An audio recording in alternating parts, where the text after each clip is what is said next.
Emosi makin tak berbendung. Amarahnya tak bisa ia terima. Inilah yang terjadi.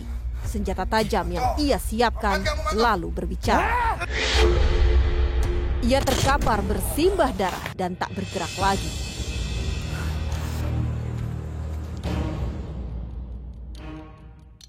Di dalam ruko, ia mematikan kamera CCTV, mengambil sejumlah barang, membawa kabur mobil dan melarikan diri. Lalu apa yang telah terjadi dengan pria itu? Mengapa ia membunuh dan siapa yang dibunuh?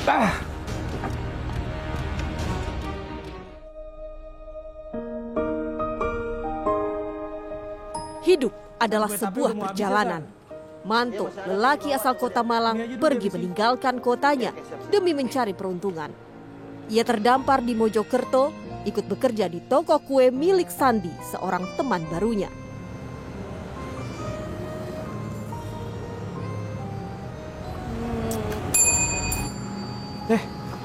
Ya Mbak, bisa dibantu? Mas, kue pukisnya berapa ya harganya?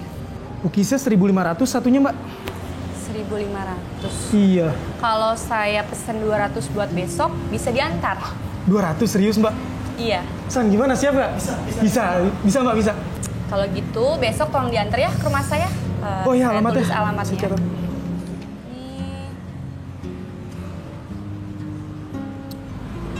Ini alamatnya, Mas. Iya, terima kasih. Saya bayar DP-nya dulu ya. Oh iya Mbak. Ini besok sisanya di rumah ya. Siap. Terima kasih Mbak. Saya tunggu, Mas. Iya.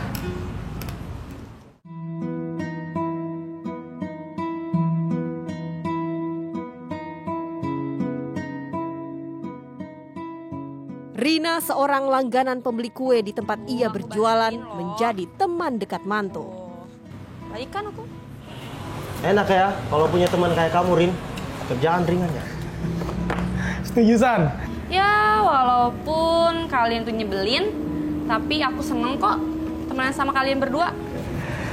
Sama kita juga ya, Toh ya. Iya. Besok ngepel ya. Ih, enak aja. Dasar. Ketika berjualan kue tidak memberikan hasil seperti yang diharapkan, Manto bertekad mencari pekerjaan baru. Sebuah toko mebel di Nganjuk, Jawa Timur, sudah menerima lamaran kerjanya. Pada Rina, ia ungkapkan kepergiannya. Kamu bener yakin mau kerja di Nganjuk? Iya Rina, aku harus berangkat. Aku kan udah keterima kerja di sana. Ya udah, kamu yang rajin ya kerja di sana. Iya.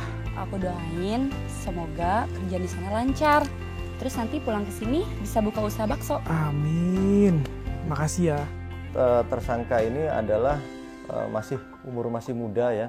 Jadi yang bersangkutan ini sebenarnya asli Malang, tapi mencari pekerjaan jauh. Memang sudah sempat tinggal lama di Nganjuk, mencari pekerjaan melalui online.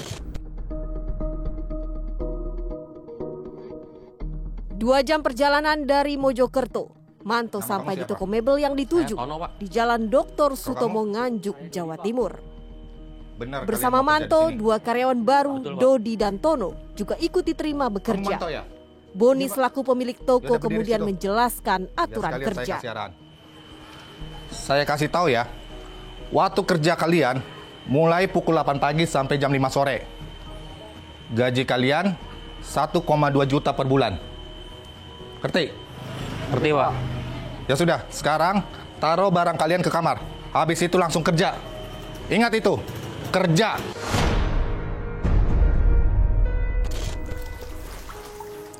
Hari itu juga ketiganya mulai kerja mengikuti arahan Boni sang juragan.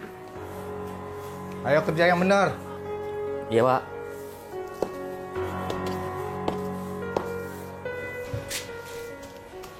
Nah, sapu yang bersih tuh. Tuh, sana lagi tuh. Bersih. Iya, iya, Pak.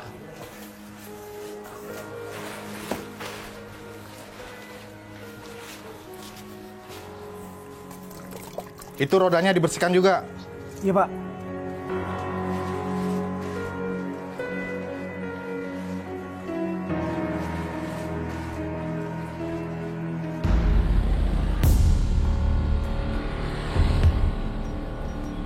2 hari berselang, Tono dan Dodi memutuskan untuk berhenti bekerja.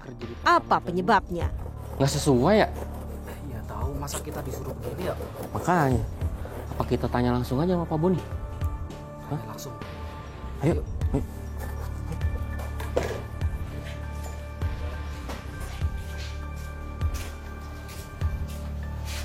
Pak, maaf. Kita berdua mau ngomong, Pak. Kalian mau ngomong apa?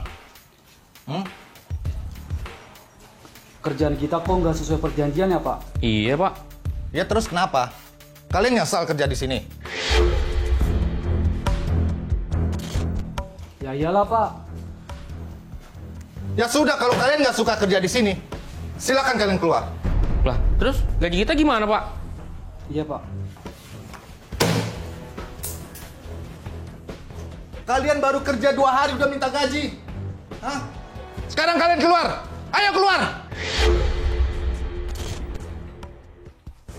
Tono dan Dodi menerima segala keputusan yang telah mereka ambil. Sementara Manto memutuskan untuk tetap bekerja. Kalian pada yakin mau keluar dari kerjaan? Ya mau gimana lagi? Habis pekerjaannya nggak sesuai perjanjian awal. Lagi pandemi kayak gini, nyari kerjaan susah. Ya toh, lagian kita benar-benar udah nggak kuat. Mudah-mudahan kamu percaya kerja di sini. Ya udahlah, semoga kalian bisa dapat kerjaan yang lebih baik lagi ya. Amin. Udah. Kita pamit ya, Bro. Udah, Yuk. hati-hati ya.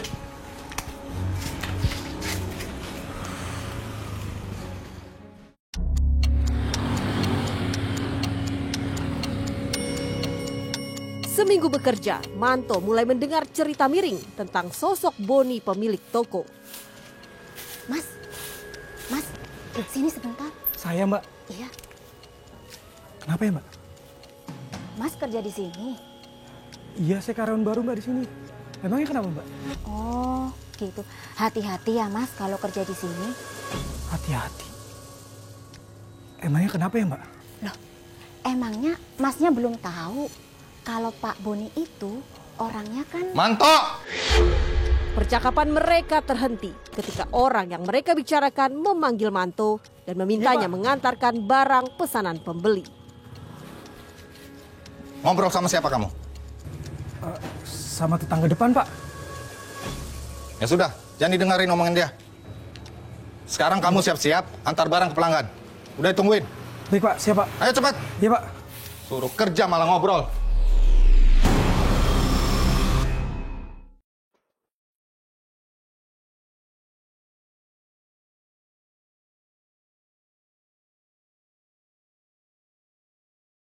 Manto masih bertahan bekerja walau 2 temannya sudah mengundurkan diri. Lalu yang tak terduga dialami Manto. Manto, Iya, Pak. kamu benerin nih kursi. Biar bisa dijual lagi. Dibenerin. Ini kan udah nggak bisa dijual, Pak. Udah, kamu benerin aja dulu. Masalah jual itu urusan saya, bukan urusan kamu. Nah. Duh, Pak. Pakai ginian saya nggak ngerti cara pakainya, Pak.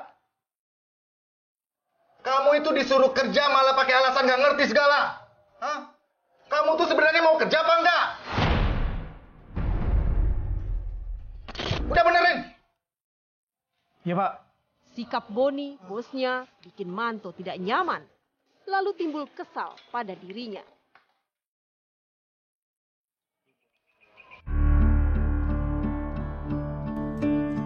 Suatu hari ada sebuah kejadian yang bikin ia geleng kepala. Boni melakukan perbuatan yang tidak senonoh pada dirinya. Manto, aku minta maaf ya. Kalau tadi aku sudah marah-marah sama kamu. Iya, Pak. Pak. Maaf ya, Pak. Saya permisi dulu. Manto risih. Baginya perlakuan bosnya melebihi batas kewajaran antara bos terhadap karyawan. Ya, sudah direncanakan dan memang ini yang masih kita dalami, di mana memang pelaku ini, mohon maaf, sudah menjadi korban juga dari kekerasan seksual. Tidak hanya sekali, perlakuan semena-mena ia terima. Pada tengah malam ketika sedang istirahat, Manto diminta mengantarkan barang ke pembeli. Manto. Ada apa sih Pak? Ini udah larut malam. Saya juga butuh istirahat. Berani kamu menolak kerja? Hah? Malam ini juga kamu antar kasur ke alamat ini. Nggak mau saya Pak. Udah larut malam ini. Dadah aja Bapak. Kamu berani sama saya? Kamu udah nggak mau kerja lagi? Iya. Bukannya gitu Pak. Ada uang lemburnya nggak? Kalau nggak ada uang lemburnya, nggak mau saya Pak. Heh, harusnya kamu tuh mikir. Udah enak tinggal di sini nggak bayar, malah nanya masalah lembur. Udah, sekarang buruan berangkat. Ini alamatnya nih. Udah sekarang gini aja Kak. Mulai besok saya nggak mau dibayar bulanan Pak. Semuanya mingguan. Capek saya Pak. Kamu tuh baru kerja di sini, udah nanya masalah gaji. Kan di awal saya udah bilang, gaji kamu itu dibayar setelah 1 bulan kerja. Udah, sekarang kamu buruan berangkat. Udah ditungguin. Dengan berat hati, Manto melakukan tugas mengantarkan barang permintaan bosnya. Banyak hal-hal yang membuat tersangka itu marah. Salah satunya juga pekerjaan yang selalu bertubi-tubi.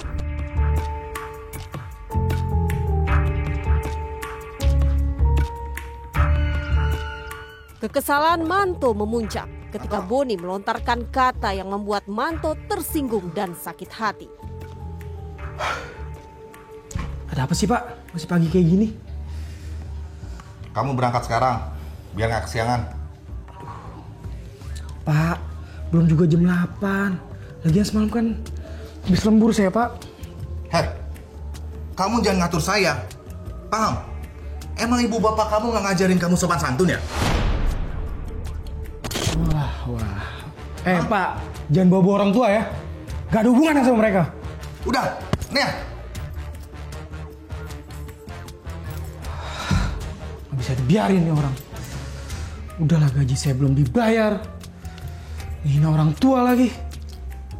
Awas aja ya.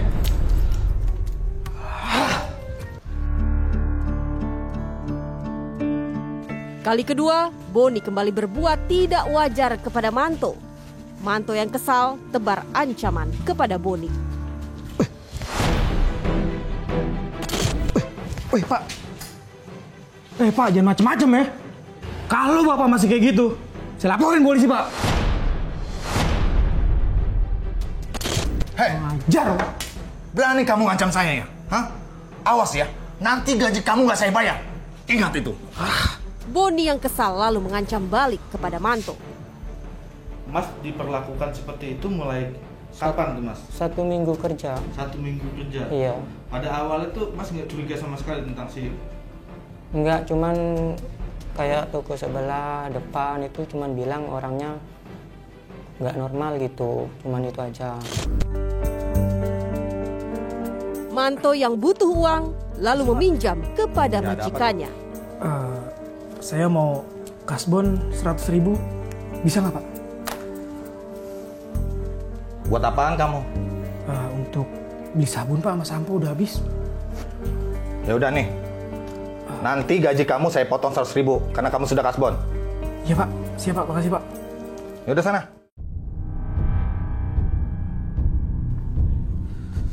Selain membeli sabun dan sampo dengan uang yang ia pinjam dari majikannya, ternyata Manto belikan juga sebuah parang lewat toko online.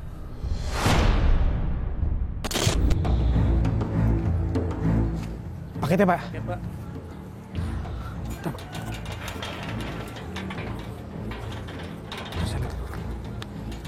80.000 kan Pak ya? Pak. Kasih Pak ya. Makasih ya Pak. Parang yang ia terima, Manto sembunyikan di dalam mobil pick-up milik Boni.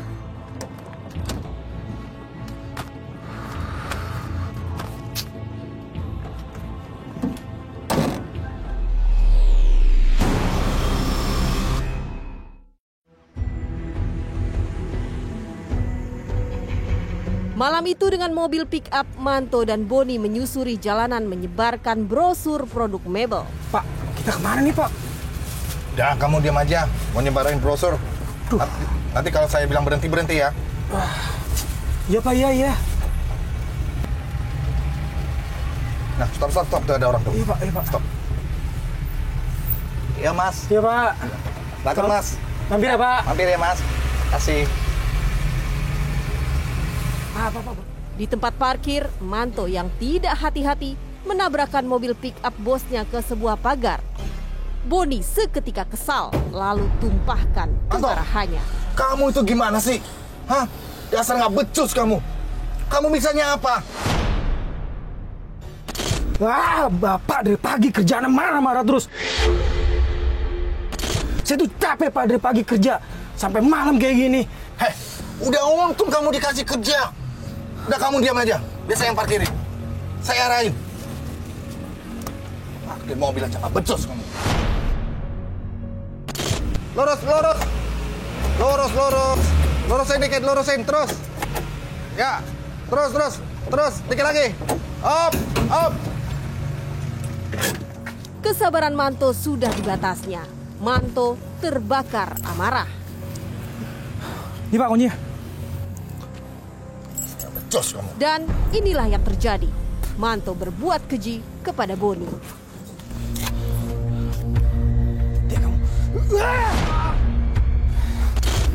Manto, apa-apaan kamu Manto?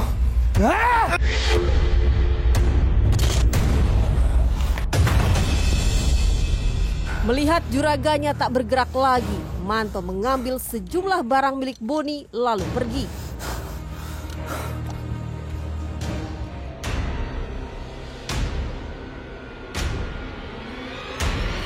Polisi yang mendapat laporan terjadi sebuah pembunuhan mendatangi tempat kejadian perkara melakukan identifikasi.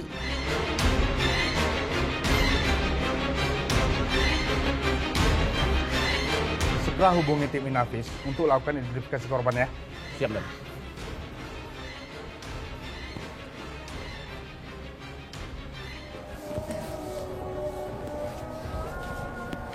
Kita periksa ke dalam.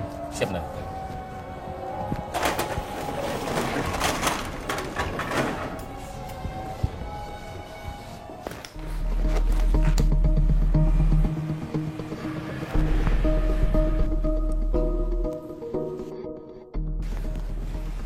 Laporan. Dari olah TKP yang dilakukan, diduga pelaku selain membunuh juga mengambil barang milik korban. Iya. Berdasarkan hasil olah TKP ini, kita akan lanjutkan penyelidikan. Siap, Dan. Ayo. Mari. Mas. Keesokan harinya, Manto menjual mobil pick-up milik Boni kepada seorang temannya. Kayak gini, paling saya berani 14,5 juta, Mas. Gimana?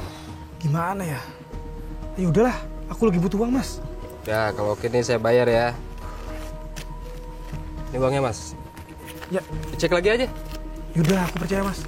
Deal ya? Iya, deal. Makasih ya, Mas ya. Ya. Hati-hati, Mas.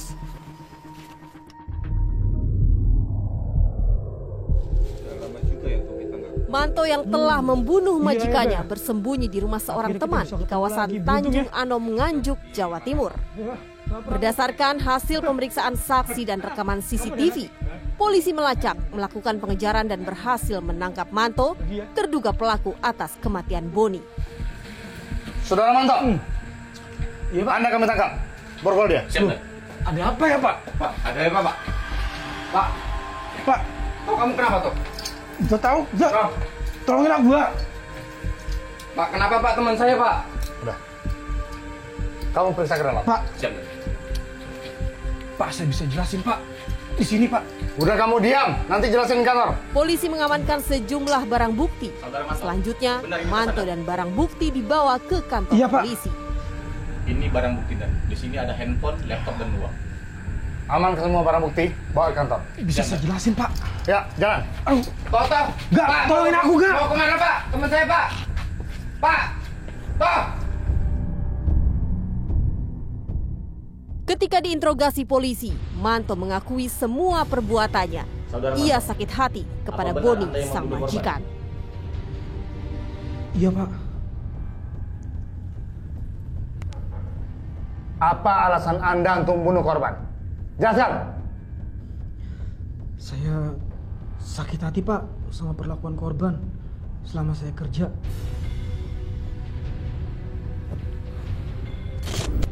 Satreskrim Polres Nganjuk mengamankan MYS, pelaku pembunuhan terhadap BY, seorang pengusaha mebel, juga majikan dari MYS tempatnya bekerja. Motif MYS membunuh karena sakit hati dan dendam kepada korban yang suka marah dan gaji tidak dibayarkan. Polisi juga mengamankan sejumlah barang bukti yang dibawa kabur oleh MYS. Jadi untuk motif sendiri adalah yang bersangkutan ini, MYS ini adalah karyawan yang bekerja kurang lebih 2 minggu, ya, sakit hati karena memang motif dendam. Pertama, karena gajinya tidak dibayarkan dan juga sering dimarahi oleh korban ini, sehingga timbul niatan dari pelaku untuk membunuh korban. Dia mau marah-marah, akhirnya saya nekat lah